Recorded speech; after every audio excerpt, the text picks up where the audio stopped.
Hi, everyone. This is Eric Molin with Impact Presenting, and this is podcast episode number 8. In this edition, I'll speak with Mario Tuta, who's a data expert. His job is to translate large amounts of big data into actionable business intelligence. He's taken some of his day to speak with me about some of his suggestions for those who work with data and other abstract concepts and communicating those abstract concepts to terms that non-experts can understand and take decisions on. So good morning, Mario. Great that you could be here today and spend a few moments talking about data. Hi, Eric. Thank you for the invitation.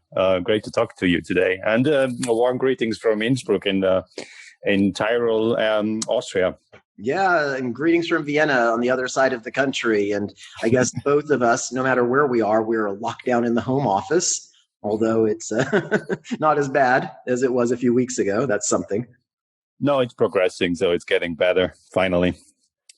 And that's great that you could take some time. And okay, for our listeners who don't know who we are, I'm Eric Molin, public speaking coach, and I train and coach people to be able to say what they have to say to different audiences to get the action that they need to get done what they want to get done. What about you? Yeah, my name is Mario Tuta. I'm from Austria in the heart of Europe. I have Croatian roots, and I basically help companies to transfer big data into smart data. And in my last 2 years, I spent in a big enterprise leading a data science team. And since the beginning of April, I have my own company as a consultant in that area. Right. So we both know this big company that you worked for, and there is loads and loads of data. And all companies are accumulating it. Maybe you could say a couple of words about that. Yeah. So big data is definitely a hype, maybe also a buzzword, I would say. But what I have a look at, so basically we analyze pretty much anything you can imagine. It's text data, images, sensor data from machines, social media data. So everything you do on a daily basis leaves some digital trace, and all those data sets are stored somewhere. And companies like my former employer try to leverage the data and understand the customers more into detail, or, for example, machines. So there are various areas where you could analyze data. Yeah. I mean, some of the terms that you just mentioned, when we think about data, it's more than just, what we were looking at on our internet, on our browser at home or on our phones. It's, where we are, who we talk to, places that we check in. And I think the thing is that the challenge you face is like the challenge of a lot of experts out there. So you have this thing that you're an expert in, and in your case, it's big data. For someone it might be insurance. For someone else, it might be education, whatever. And you try to communicate what's important to somebody who knows nothing about it. Exactly. And I think that's this challenge a lot. Yeah, that's definitely a challenge, I would say. But I think there is a common sense among experts. So the question is, what do you want to communicate? In my terminology, it's big data. But then the first question is, what is big data? And on a very first level, you have to be able to explain it to somebody who doesn't know anything about this topic.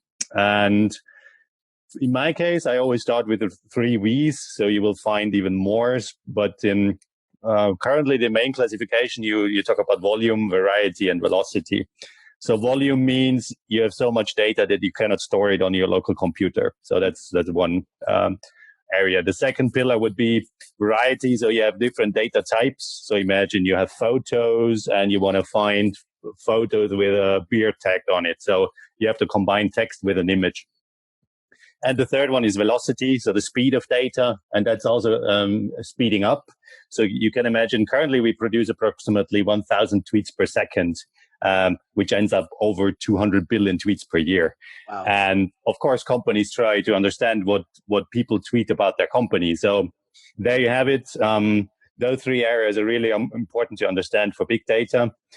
The next question then would be, do you need all 3 areas? I would say no, because you could, for example, also only analyze tweets to understand a little bit more what consumers write about you or your company. But that's the main essence of big data. And of these huge data sets, you try to extract data about your vendors, about your partners, about your consumers, your customers, and in the end, also to understand your business a little bit better. So let's imagine now you have this data in front of you, and I mean the situation that you find yourself in now is self-employed, in front of customers, also trying to explain this to somebody who, let's say that they are several years older from another generation and they have no clue at all what you're talking about. What do you do? Like, what are some of the techniques that you have? And I'm also curious, like, what have you seen other people do that did not work so well? Are people out there that, they have the same situation as you? What advice can you give? And what advice can you tell people definitely don't do this? Yeah.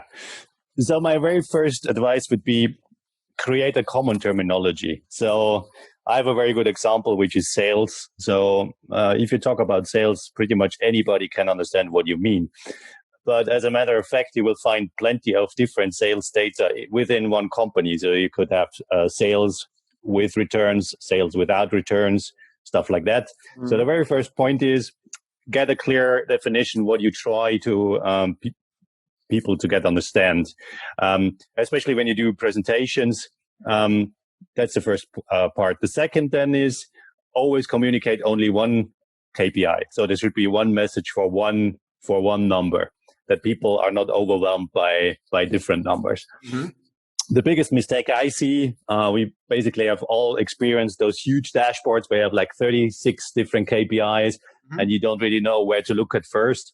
And that's definitely not how to do it. The better way is to do one number with a clear terminology, and people will understand what you want to try to communicate. And I think as well, what just happened here. So, I mean, I have an MBA and we've worked in the same environment, and a KPI is a quite well-known business term, but there are people out there that don't know that. What is a performance indicator? And that's a brilliant example, to be honest. I wasn't really aware of that. Yeah. Well, again, it's just you and I talking, but I find, for example, people come in and they present, what they talk about in their team. And of course, we develop jargon to accelerate the communicative process. We can't refer to every single thing by its full name every time without ourselves down. But it just, then it becomes habit as we talk about it to get out. Exactly. Yes. Yeah. So, and then if we think about it, so let's imagine now you have this data you've given, and I love, by the way, the 3 V's. This makes it really easy to remember, and keeping it simple, so not to try to communicate too much information at one time. And how would you explain, let's imagine, for example, some data point to somebody who just really does not get it? Do you have some techniques that you use? Because I think that's something also we'll talk about a little bit more. Well, I think the very, very essence is simplicity is the key. So the simpler it is, the data should be understandable by anybody. So don't use any sophisticated charts or graphics which nobody understands. There were some very powerful visualizations. So it's really good to take the time and dig into visualizations if you want to present a number, to find a visualization which anybody can understand. Right. I think that's the very, very key if you want to communicate a number or a key performance indicator. We saw that quite recently with for example, flatten the curve. Exactly. Yeah.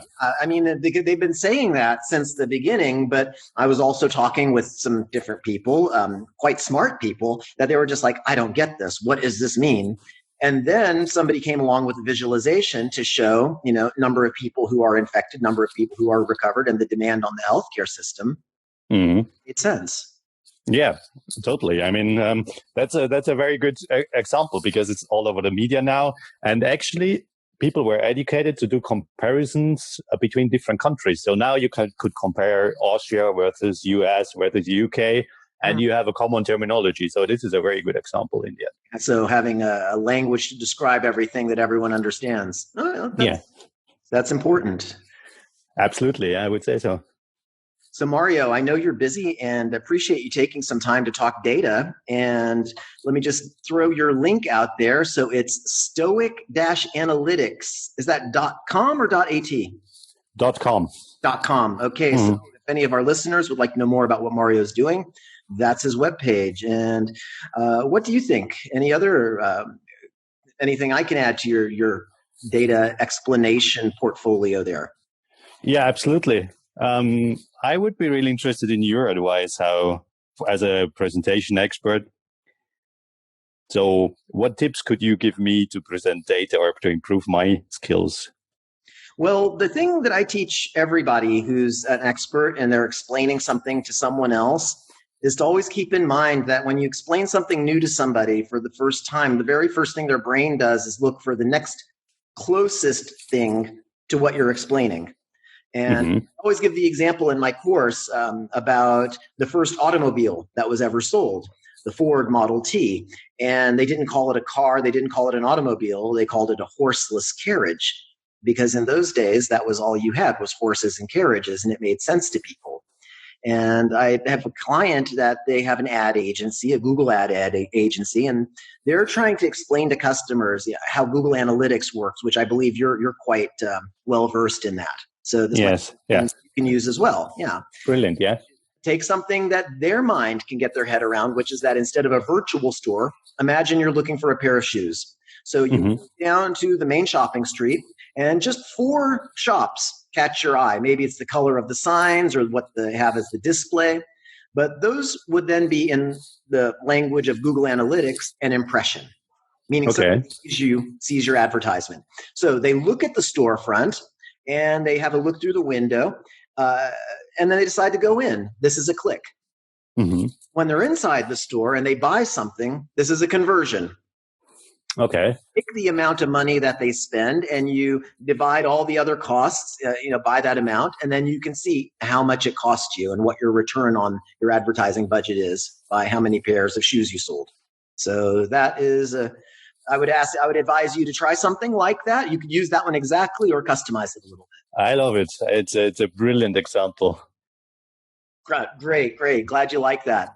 So thanks a lot again, Mario, and let's keep in touch, and looking forward to getting this out there and helping all those data scientists communicate their message. Thank you, Eric, taking the time. I really appreciate it. It was great to talk to you, and let's keep in touch. Talk to you soon, Mario. Thanks. Talk to you soon. Bye. Have a great day.